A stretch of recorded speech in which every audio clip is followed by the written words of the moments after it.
Olá, o meu nome é Lilian Marasato e trabalho na moda há 20 anos. E eu comecei na minha infância, ou melhor, na adolescência. E tudo começou por conta da necessidade, desejo e também sonho. Porque quando eu era criança eu tinha muita dificuldade de ter roupas que eu queria ter. Sabe, roupas mais elaboradas, mais moldadas, mas não tinha para o meu corpo. Vou falar primeiro sobre mim, para depois eu entrar nessa questão. Eu estou com uma deficiência chamada displasia quinística. Essa deficiência, ela afeta a audição, a visão e também os meus ossos. Eu não cresci e o desenvolvimento dos meus ossos, eles foram muito lentos. Estou com 1,11 m de altura e minhas pernas, elas são totalmente atrofiadas. A minha coluna também.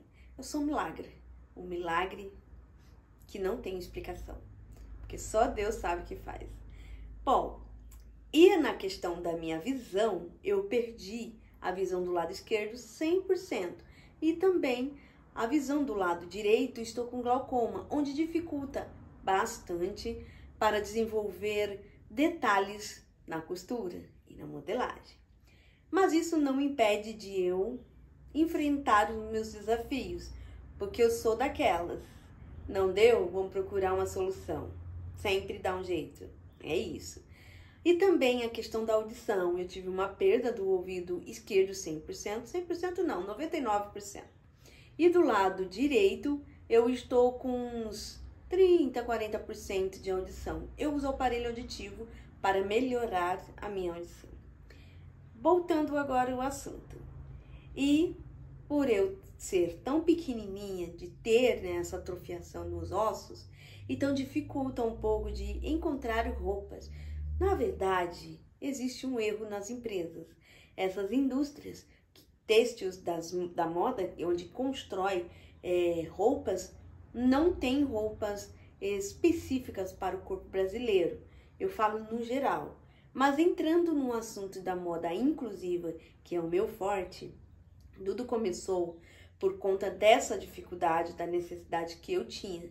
E eu tenho 2 irmãs, minhas irmãs não têm deficiência. Então eu olhava para as roupas delas, ficavam certinho. E eram as roupas que eu queria ter. Só que não tinha como eu ter aquelas roupas. Porque quando eu vestia, eu precisava fazer vários ajustes.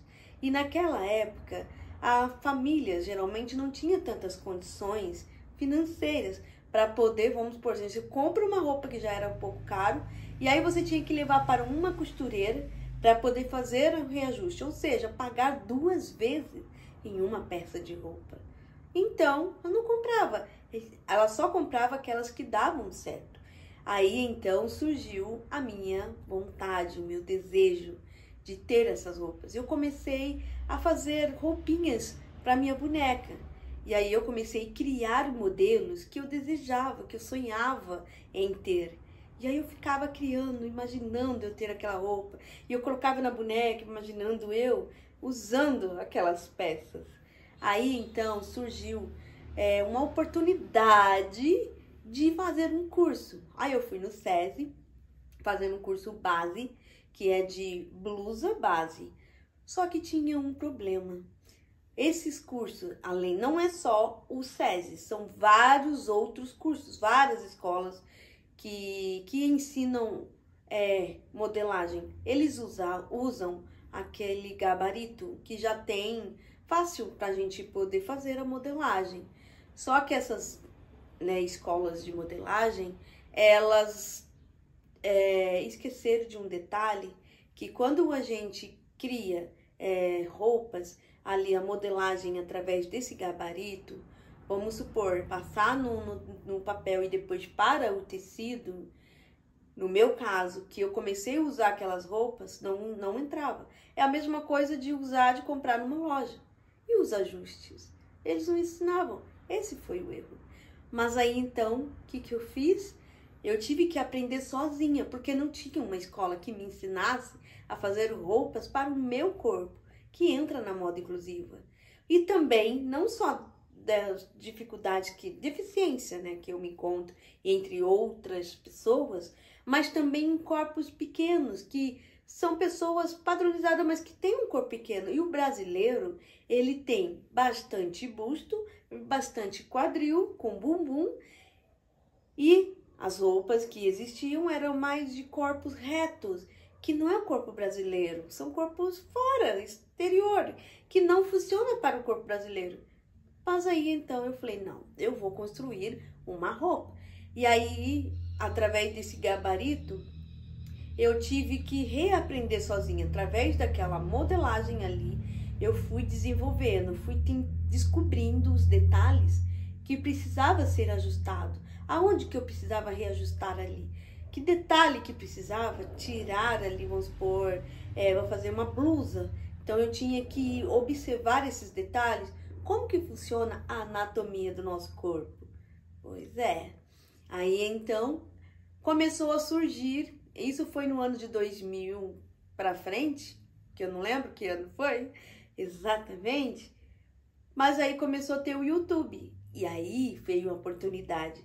Eu comecei a aprender técnicas de modelagem que as mulheres ensinam.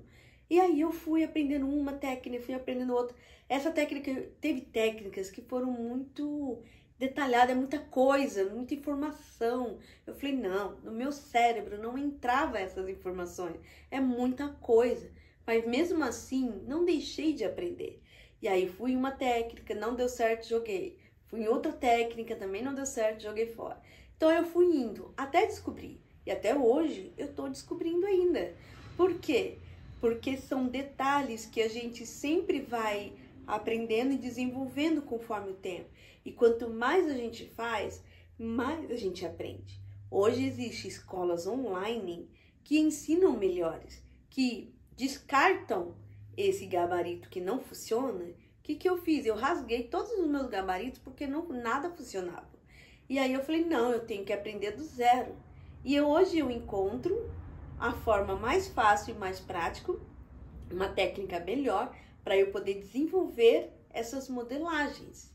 E eu tô descobrindo, gente, técnicas, jeitos assim, macetes, vamos dizer assim, que tá ficando perfeito. E eu estou assim encantada. E o meu sonho hoje está sendo realizado, porque eu estou fazendo roupas para mim, não mais para boneca. Hoje eu consigo criar modelos que eu sempre desejei. Embora sempre encontrei desafios em minha volta dizendo que não vai dar certo, que não vai ficar bom, que tipo de roupa fica melhor para fulano, que tem gente que tem corpo maior, que tem gente que tem um corpo mais de Barbie, agora as mais gordinhas, mais baixinhas, não fica legal. Então eu comecei, sabe, a ouvir essas coisas que eu não dei ouvido. Eu falei, não, eu vou fazer. Se não deu certo, mas pelo menos eu tentei. Essa é um pouco da minha história. E a partir de agora eu quero mostrar para vocês um pouco da minha experiência da criação de desenvolver a modelagem para a moda inclusiva. Se você tem interesse, venha comigo, porque nós vamos aprender juntos técnicas, jeitos, macetes para que a gente possa desenvolver e conhecer melhor o nosso corpo.